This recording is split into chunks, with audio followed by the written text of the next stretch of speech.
प्रदीप कुमार आप सभी का स्वागत करता हूं आपके अपने YouTube चैनल इजी सजेशन में। दोस्तों आज हम बात करेंगे मनुष्य की किडनी के बारे में। दोस्तों मनुष्य के शरीर में दो किडनियां होती हैं जो रीढ़ के हड्डी के दाएं और बाएं भाग में अवस्थित होती हैं। दायां भाग का जो किडनी होता है ना, दाएं साइड वाला, वो बाएं साइड वाले से थोड़ा सा ऊपर होता है और थोड़ा सा आकार में भी बड़ा होता है। किडनी की अगर आकार की बात करें तो किडनी का आकार जो होता है ना, सेम के बीज की तरह होता है। इस तरह देखेंगे, इस तरह से होता है। किडनी का आकार इस तरह से होता है। इसकी लंबाई की अगर बात की जाए तो यह 10 सेंटीमीटर लंबा होता है। चौड़ाई 5 से 6 सेंटीमीटर होती है। मोटाई 2 से 2.5 सेंटीमीटर होती है। दोस्तों एक वयस्क मनुष्य के शरीर में किडनी का जो वजन होता है 142 ग्राम लगभग होता है। किडनी के अंदर बहुत छोटी छोटी, लगभग लाखों करोड़ों कह सकते हैं, फिल्टर्स होते हैं और इन्हीं फिल्टर्स को नेफ्रॉन कहते हैं। दोस्तों यानी कि फिल्टरों के झुंड को ही नेफ्रॉन कहा जाता है जो किडनी के अंदर अवस्थित होता है। जो कुछ इस प्रकार से नेफ्रॉन होती है, देखिए थोड़ा सा, ये जैसे किडनी है और ये देख सकते हैं, ये इस प्रकार से कुछ नेफ्रॉन होते हैं। ठीक है, इस प्रकार से कुछ नेफ्रॉन होते हैं। दोस्तों ये नेफ्रॉन जो है हमारे ब्लड से, यानी कि मनुष्य के शरीर से, के खून से बेकार के चीजों को बाहर निकालकर उसे शुद्ध रक्त प्रदान करता है। जैसे मान लीजिए कि मनुष्य के शरीर में प्रोटीन होता है, पिछले वीडियो में मैंने बताया भी था, प्रोटीन होता है और वो प्रोटीन जब टूटता है तो अमोनिया में टूटता है।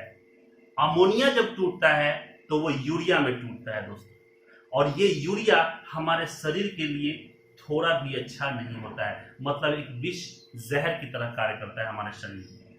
तो किडनी क्या करता है, उस यूरिया को पेशाब के रास्ते से बाहर निकाल देता है। दोस्तों किडनी जो है ना, एक दिन में लगभग 400 बार हमारी खून को साफ करता है, यानी कि हर रोज ये 400 बार खून को साफ करता है। इसके अलावा किडनी की एक और काम होता है दोस्तों, अब वैसे काम तो बहुत सारे होता है लेकिन मैं कुछ मुख्य काम के बारे में ही आपको बताऊंगा। एक और जो मुख्य काम है कि ये ब्लड प्रेशर को भी कंट्रोल करता है। कैसे तो समझेंगे, जैसे मान लीजिए कि अगर किसी व्यक्ति का बीपी जो है, ब्लड प्रेशर जो है वो हाई है, उच्च है, तो जाहिर सी बात है उसकी जो धमनी होती है उसमें ज्यादा ब्लड जाएगा तो धमनी को फैलाव की भी आवश्यकता पड़ेगी। तो ये फैलने की जो सिग्नल देता है, या फिर ब्लड प्रेशर कम होगा तो धमनी को सिकुड़ने का जो सिग्नल देता है वो ब्रिक देता है। लेकिन इसकी भी एक लिमिट होती है। दोस्तों अब हम लोग जानेंगे कि ब्रिक जो है किस तरह से खून से बेकार की चीजों को जो हमारे शरीर को हानि पहुंचाती है अलग करके पेशाब के माध्यम से बाहर निकालता है। तो थोड़ा सा देखेंगे बोर्ड के ऊपर। दोस्तों ये जो ब्रिक है ना, इसमें 3 पार्ट होते हैं। एक होता है ग्लोमेरुलर, दूसरा ये ट्यूबुलर पुनरावशोषण होता है और चौथा होता है ट्यूबुलर श्रवण। जब भी खून आता है इसके अंदर, ब्लड आता है ग्लोमेरुलर के अंदर, ये तो आपको पता है कि ब्लड के अंदर जो भी है प्रोटीन है तो उसमें अमोनिया होगा, अमोनिया टूटकर यूरिया बना होगा। तो वो सारी चीजें, मतलब इस ब्लड में जो होता है ना, अच्छी चीजें भी होती हैं और बुरी चीजें भी होती हैं शरीर के लिए।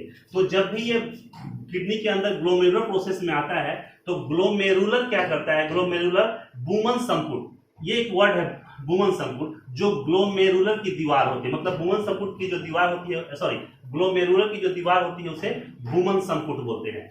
बुमन संपुट क्या करता है उसको, कि उस आए हुए ब्लड को उसमें से चिन्हित करता है वैसे पदार्थों को जो शरीर के लिए अच्छा है या शरीर के लिए बुरा है, मतलब कि शरीर के लिए हानिकारक है उसको भी चिन्हित करेगा और शरीर के लिए जो अच्छा है उससे भी चिन्हित करेगा। उसके बाद ये क्या करेगा ना, कि इसको आगे प्रोसेस कर देगा, ये 2 नंबर के प्रोसेस में डाल देगा ट्यूबुलर पुनरावशोषण के लिए। अब ये ट्यूबुलर पुनरावशोषण क्या करेगा दोस्तों, कि जो ये चिन्हित किया है ना, उसमें से शरीर के फायदे वाले जो चीज रहेंगे ना उसको ये रख लेगा, और जो बेकार की चीजें जिसको शरीर की कोई आवश्यकता नहीं है, जो शरीर में विष का काम करता है, उसको ये फिर ये प्रोसेस करके आगे ट्यूबुलर श्रवण में भेज देगा।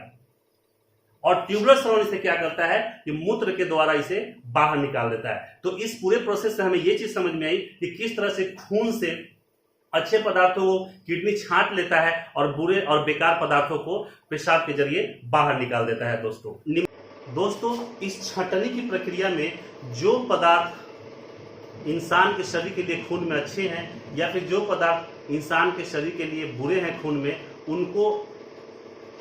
उनके जो नाम कुछ इस प्रकार हैं। जैसे यूरिया है जो शरीर के लिए बेकार की चीजें हैं, अमोनिया है जो शरीर के लिए बेकार की चीजें हैं। उसी तरह से अगर बात करें प्रोटीन है शरीर के लिए अच्छी चीजें हैं, उसके बाद ग्लूकोज है जो शरीर के लिए अच्छी चीजें। तो जो अच्छी चीजों है उनको ये इस प्रोसेस में छांट लिया जाता है और जो बेकार की चीजें होती है उसे किडनी के द्वारा, मूत्र के द्वारा बाहर निकाल दिया जाता है। दोस्तों मैं एक बात बताऊं आपको कि किडनी जो होती है ये 75% तक अगर भी ठीक रहती है ना तो मनुष्य अपना जीवन आसानी से मतलब अच्छे से बिता सकता है। जैसे मान लीजिए कि किसी भी मनुष्य की किडनी अगर 25% खराब हो चुकी है और 75% ठीक है तो वो मनुष्य जो है आराम से अपनी जिंदगी जी सकता है। दोस्तों किडनी दो तरह से खराब होती है।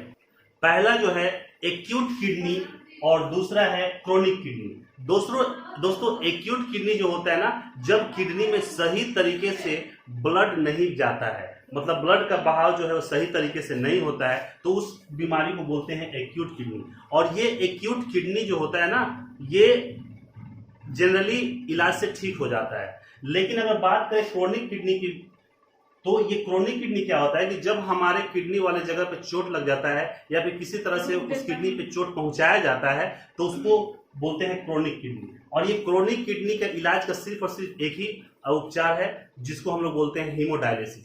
दोस्तों हीमोडायलिसिस, उसका एक ही उपचार है हीमोडायलिसिस। क्या लिखूं मैं इसको? हीमोडायलाइसिस।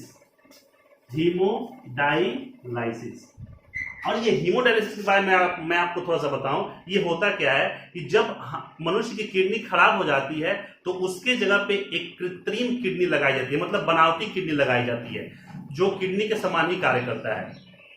और वो किडनी समय समय पे उसको चेक भी करना पड़ता है कि वो किडनी ठीक से काम कर रही है या नहीं कर रही है। दोस्तों जब मनुष्य की किडनी खराब हो जाती है ना तो मनुष्य के शरीर में जल और यूरिया की मात्रा बढ़ जाती है। और जब जल और यूरिया और भी विषाक्त पदार्थों की मात्रा बढ़ जाती है जिससे मनुष्य की मृत्यु तक हो जाती है, इसी के लिए हीमोडायलिसिस की आवश्यकता पड़ती है। मैंने पहले ही बता दिया कि हीमोडायलिसिस में क्या होता है, कृत्रिम रूप की किडनी होती है उसे लगा दी जाती है। ठीक है दोस्तों, तो कैसी लगी हमारी ये छोटी सी जानकारी? अगर आपको अच्छी लगी हो तो हमारे वीडियो को लाइक, सब्सक्राइब और शेयर करना ना भूलें।